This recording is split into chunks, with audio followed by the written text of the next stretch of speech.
정말 너무 바빴어요. 일단 earning 시즌이고 아직 진행 중이죠. 지금 큰 기업들이 몇 개가 이제 끝나서 약간 여유가 있는데, 그리고 이건 좀 개인적인 건데, 지금 미국은 텍스 시즌이거든요. 원래는 매년 4월 중순까지 텍스가 마감인데, 근데 올해는 특별히 코로나 영향으로 한 달 늦춰져서 그나마 지금 5월까지 마감으로 연기가 됐는데, 지금 세금 신고도 지금 해야 되고 할 게 너무 많아요. 특히나 작년 같은 경우는 제가 헤지펀드에서 돈을 넣었다가 뺐다가 아주 난리를 치고 단기 트레이딩을 굉장히 많이 했는데, 그런 이 단기 트레이딩에 대한 세금은 또 이제 ordinary income 텍스 브래킷으로 세금을 물기 때문에 지금 세금 폭탄이 예상이 됩니다. 그래서 이제 세금을 돌려받을 거는 하나도 없고 이제 훨씬 더 많이 내야 되는데 아무튼 그렇습니다. 그래도 제가 영상은 올리지 못했어도 나름 거의 실시간에 가깝게 커뮤니티 포스팅으로 이 earnings play라는 단기 매매 전략과 포지션에 대해서 제 간단히 글을 올렸었는데, 그 짧고 간단히 나름 핵심만 쓰다 보니까 좀 추가적인 설명이 필요한 것 같아서 좀 부연 설명을 좀 해볼게요. 참고로 이 earnings play라는 거는 정말 단기 수익 실현을 위한 이 단기 매매 전략이지 장기 투자와는 전혀 상관없는, 오히려 상황에 따라서 장기 투자 포트폴리오와는 상충될 수도 있는 그런 매매가 많은 편이고요. 정말 순전히 earnings 며칠 전 혹은 뭐 하루 전에 들어가서 이 earnings 직후 주가의 향방에 따라서 you go long 아니면 short 하는 건데, 다들 아마 하나씩은 뭐 보유하고 있을 종목인 이 빅테크 위주로 예시를 들었었는데요. 예를 들어서 애플하고 테슬라는 short로 들어가고 아마존, 구글은 long. 이거는 정말 딱 이 earnings를 두고 이 며칠 사이의 트레이딩을 위한 포지션이지 장기적인 뷰와는 전혀 상관이 없습니다. 아무튼 각 기업의 실적 발표 이전에 각각 이 포지션들로 들어가서 earnings 나오자마자 바로 포지션 정리를 다 하는 건데, 그렇게 해서 아마존 같은 경우는 3.6%, 구글은 4% 수익을 얻었고요. 테슬라는 6% 수익, 그리고 애플은 2% 정도 손실을 봤어요. 이거를 이제 리뷰를 좀 해보자면, 사실 실적 자체만 보면은 네 기업 다 earnings가 굉장히 잘 나왔어요. 특히 아마존하고 구글은 굉장히 잘 나왔는데, 이거는 이제 이따가 말하기로 하고, 그리고 earnings 이전에 주가가 심지어 조정을 받고 있었고, 그래서 진입 가격도 굉장히 유리했고, 그리고 애플하고 테슬라 short은 제가 작년부터 earnings 시즌 때마다 언급을 해왔기 때문에 아마 그때부터 보신 분들은 잘 아실 텐데, 특히 테슬라는 정말 그냥 뭐 컨센서스보다 더 잘 나온 정도의 실적이 아니라 지금 받고 있는, 심지어 주가가 최근에 굉장히 많이 떨어졌음에도 그럼에도 불구하고 밸류에이션 프리미엄을 받고 있는데, 그 주가 프리미엄을 충분히 설명할 수 있는 혹은 그걸 훨씬 더 뛰어넘는 그 무언가가 실적 발표 때 나와야 되는데, 그러기가 참 힘들어요. 왜냐면은 이 시장의 기대 심리가 굉장히 크게 주가에 녹아있는 상태이고, 웬만한 호재 같은 경우는 이미 다 주가에 반영이 되어 있는 상태이기 때문에 그것보다 더 큰 이 positive shock이 와야지 주가가 더 뛰는데, 그러기가 쉽지 않죠. 이거는 뭐 테슬라뿐만이 아니라 뭐 다른 뭐 고성장, 특히 테크주들의 한계이기도 해요. 그래서 테슬라 같은 경우는 최근 뭐 한 1년만 보더라도 earnings 직후에는 주가가 약간 하락하는 그런 추세였거든요.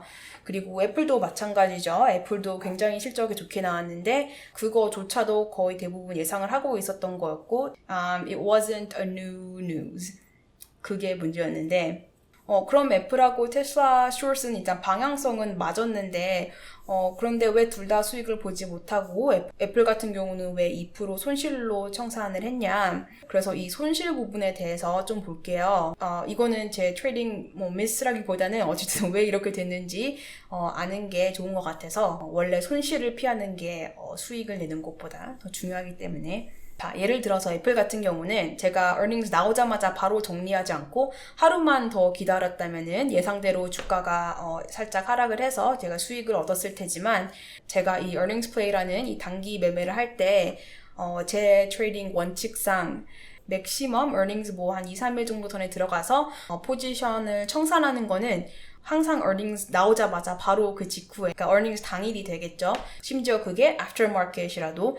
그래서 그렇게 earnings 당일날까지 포지션을 다 정리를 하는 게 홀드하지 않고 전부 털어내는 게 원칙이었기 때문에 그 매매 원칙을 지키기 위해서 당일날 애플 실적 발표 그 당일날 잠깐, 그것도 aftermarket에서 그 다음날 한 뭐 pre-market, early market까지 한 1.9% 정도가 뛰었었거든요. 그때 원칙대로 처분을 했었기 때문에 손실로 엑시트를 했고요.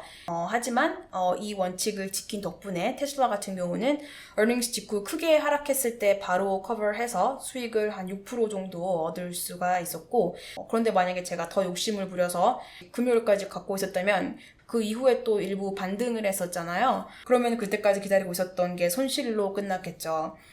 그리고 아마존하고 구글도 마찬가지예요. earnings 직후에, 그리고 막 한 하루 정도는 굉장히 많이 뛰었는데, 그리고 금요일 날 살짝 조정이 왔었죠. 자, 그리고 다시 강조하지만 이거는 정말 단기 매매이고 정말 말 그대로 earnings play예요. 그 어닝 시즌에만 단기적으로 포지션을 잡아서 수익 실현을 하는 그렇기 때문에 이 해당 종목들의 장기적인 뷰하고는 전혀 무관하기 때문에 장기 투자의 경우에는 그건 그거대로 따로 분석을 하고 이제 밸류에이션을 해야지 이렇게 트레이딩 중심으로 하지 않죠. 그래서 아무튼 오해하지 마시라고, 장기 투자하시는 분들도 괜히 흔들리지 말라고, 혹은 괜히 잘못 이해하고 뭐 따라하지 말라는 뜻에서 이런 식의 트레이딩도 있고 뭐 저들은 이런 식의 트레이딩을 하는구나 라고 참고만 하시라고 알려드린 거고요. 그리고 또 이런 움직임을 알면 왜 earnings 전후로 그렇게 주가 변동폭이 큰가에 대한 답이 될 수도 있기 때문에 이런 현상의 이해를 돕기 위해서 좋은 예시 같아서 공유를 했었던 거고요. 뭐 이 방법을 추천하거나 이대로 따라하는 게 절대 아니에요. 이거는 뭐 한두 주로 하는 것도 아니고 굉장히 큰 물량을 단기 수익을 3에서 5%, 정말 운 좋을 때는 막 한 10%까지도 먹거든요. 이런 거는 섣불리 어설프게 하면 안 되니까 절대 추천하지는 않고 다만 저와 비슷한 전략으로 매매하는 트레이더들이 굉장히 많다는 점, 이런 단기 카탈리스트를 보고 단기 수익을 노리고 들어가는 그것만 설명하고 싶었고요. 참고로 이런 거를 할 때는 만약에 하고 싶다면 가장 중요한 게 일단 본인만의 매매 원칙을 세워서 그거를 반드시 지키는 쪽으로 매매를 하셔야 되고요. 그리고 헷갈리시면 안 되는 게 장기 투자 포트폴리오하고 이런 식으로 단기 수익을 위한 트레이딩 어카운트랑은 아예 별개로 구분을 해주셔야 돼요. 장기 투자용 포트폴리오는 정말 좋은 주식을 저가에 사서 내가 목표했던 목표 주가 혹은 뭐 목표 수익률을 달성할 때까지 혹은 그 이상 장기적으로 홀드하기 위한 그런 포트폴리오는 그대로 유지를 해야 되고, 이 단기 매매를 위한 어카운트는 아예 따로 세팅을 해주시고 내 전체 투자 포트폴리오에 뭐 몇 %로 한정을 시킨다던가, 뭐 10%면 10%, 뭐 20%면 20%는 you set a separate account, 이런 거를 이제 discretionary trading account라고 많이들 하거든요. 내가 돈이 한 100이 있으면 그 중에서 한 20 정도는 장기적으로 가져갈 포트폴리오와는 별개로 내가 그냥 자유롭게 트레이딩을 할 수 있는 단기 매매용으로 이렇게 따로 구분을 해주고, 그러면 당연히 이 두 어카운트에 대한 투자 전략이 다 다르겠죠. 대신 이 단기 트레이딩용 자금은 이거는 리스크 관리가 철저해야 되는 게, 결국에는 이게 개념적으로는 cash reserve하고 똑같거든요. 내 전체 포트폴리오에서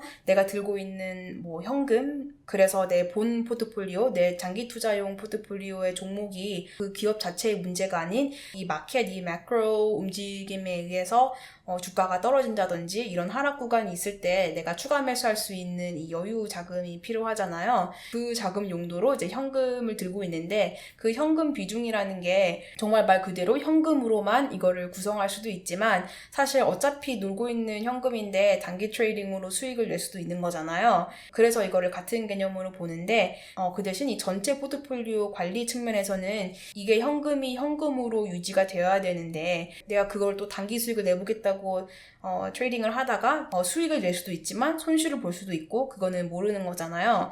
그렇기 때문에 이 트레이딩 자금으로는 내가 최대한 수용할 수 있는 이 리스크 한도를 미리 정해두고 절대 그 최대 손실 범위에서 벗어나지 않는 리스크 캐파시티 구간을 넘어서지 않는 이 손절 한도를 정해두고 반드시 그거를 벗어나지 않는 선에서 매매를 하는 게 굉장히 중요합니다. 어떻게 보면은 이게 이 캐시 매니지먼트거든요. 이 현금을 얼마나 잘 관리하느냐가 관건이기 때문에 이 현금 보유도 크게 봤을 때 종목 중에 하나라는 거를 염두에 두시고, 예를 들어서 저는 이런 단기 트레이딩을 할 때 제 이 리스크 한도는 2%거든요. 그러면은 내 디스크레셔너리 트레이딩 하는 자금의 2% 이상 손실이 나지 않게 해요.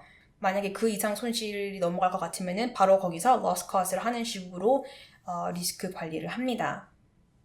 그리고 당연히 단기 매매이기 때문에 이 수익 실현에 대한 시간도 훨씬 더 빠르고 정말 며칠을 넘어서지 않아요. 그리고 손실일 경우에도 뭐 어쩔 수 없어. 그냥 바로 loss cut 하고 그냥 넘어가요. 이런 식으로 관리를 하다 보면은 이 discretionary account도 내가 목표했던 비중보다 살짝 더 높아질 수도 있고 더 낮아질 수도 있는 거잖아요. 만약에 캐시가 더 불어났다, 단기 매매를 잘해서, 그러면은 그 캐시로 내 장기 투자 포트폴리오에 있는 종목 일부를 더 추가로 매입을 하고, 물론 그 반대의 경우가 있을 수도 있고 손실이 계속 누적될 수도 있지만 그게 계속 쌓이기만 해서 계속 손실만 본다면 사실 그러면은 단기 매매를 하면은 안 된다는 시그널이죠. 그러면은 그냥 현금 홀드가 가장 현명하고, 뭐 이렇게 전체적인 포트폴리오의 종류와 이 각각의 비중 조절 그리고 리스크 매니지먼트 같은 경우는 이거 사실 굉장히 중요한 토픽인데 그건 조만간 제가 아예 토픽을 따로 잡아서 컨텐츠를 만들어 볼게요. 그리고 정말 많은 사람들이 이 트레이딩하고 투자를 완전 별개의 개념으로 이제 분리를 시키는데 그렇게 이분법적이지 않아요. 실제 투자 세계에서는 굉장히 그 선이 모호해질 때도 있고, 그리고 아주 넓은 의미에서의 투자는 사실 트레이딩을 잘하는 것도 투자의 일부이죠. 내가 아무리 좋은 저평가된 종목을 찾아서 매수했다고 해도 혹은 가격대에 진입하거나 수익 실현을 하지 못하면, 그러니까 똑똑하게 트레이딩 하지 못하면은, 그러면은 그게 좋은 투자가 될 수는 없잖아요. 그래서 너무 그렇게 구분지어 생각하지 마시고, 좀 더 유연하게 바라볼 수 있어야 내 전체적인 포트폴리오 수익률에 도움이 되니까, 그 점을 말하고 싶었어요. 아무튼 오늘은 earnings play에 대해서 말하고 싶었기 때문에, 이렇게 간단히, 만들어 봤고, 그리고 한 가지 굉장히 많이 물어보시는 게, 이 밸류에이션이라는 게, 혹은 뭐 적정 주가, 내가 목표하는 목표 주가라는 게, earnings가 나올 때마다 바뀌지는 않아요. 이 밸류에이션이 기업들이 실적 발표할 때마다 바뀌지는 않는다는 건데, 사실 쉽게 상식적으로 생각해봐도 그렇잖아요. 이 기업의 가치가 실적 발표를 할 때마다 계속 바뀌는 건 아니고, 다만 그 실적 발표 earnings 내용이 무언가 그 기업에 대한 어떠한 뭐 펀더멘털한 변화가 있었다면 그런 경우에는 적정 주가의 변화가 오는데, 혹은 그 기업이 그동안 시장과 공유해왔던 사업들에 대한 수치를 이전에는 발표하지 않았는데 새롭게 공시를 내준다든가 그런 식의 뭐 새로운 인포메이션이 있으면 그러면은 그거를 이제 모델에 반영을 해줘야 되기 때문에 밸류에이션이 살짝 바뀌는 경우는 있어요. 심지어 이게 earning surprise가 있었다고 하더라도 그게 밸류에이션에 영향을 주지는 않고 다만 이 기업 가치의 근간이 되는 어떠한 이 펀더멘털한 요인이 바뀌었다면, 혹은 이 영업이나 비즈니스 모델 관련 새로운 정보, 새로운 수치가 나왔다면 그거는 반영이 되어서 적정 주가가 바뀔 수 있다. 그리고 혹은 이 밸류에이션에 쓰이는 뭐 멀티플이라든지 뭐 DCF의 경우는 뭐 디스카운트 레이트 뭐 이런 것들이 사실 시장 상황에 따라서 달라지잖아요.